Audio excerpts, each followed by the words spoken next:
Баршаңызға қайырлы күн. Бүгін сіздермен осындай әдемі торттың бетіне ваза болып тұратын изомальттан декорды дайындайтын боламыз. Видеоны соңына дейін көріңіздер. Ең алдымен изомальтты осындай ыдысқа ерітіп аламыз. Отымыз орташа теңдік отта тұруы керек. Міне осылай қайнады.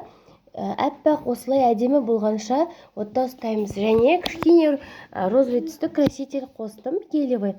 И оны да жақсылап араластырып аламыз. Міне дайын болды. Енді осыны осындай коврикке қойып, қалағанша стакан немесе осындай ыдысымызға осылай аударып қоюымызға болады. Жан-жағы әдемі ваза шығу үшін жан-жағын қыстырғыштармен қыстырамыз. Изомальт тез арада қатады. 5-10 минутта қатып қалады. Міне изомальтты вазамыз қатты. Енді оны ковриктан жаймен шешіп аламыз. Жаймен шешіп алмасақ, изомальтымыз бірден сынып кетуі мүмкін. Және де осы изомальттан легенсияларды да дайындаса болады. Сіздерге видео ұнаса, лайк басып, комментарий жазуды ұмытпаңыздар. Және де YouTube арнама тіркелуді де ұмытпаңыздар. Сіздермен болған Жансұлу.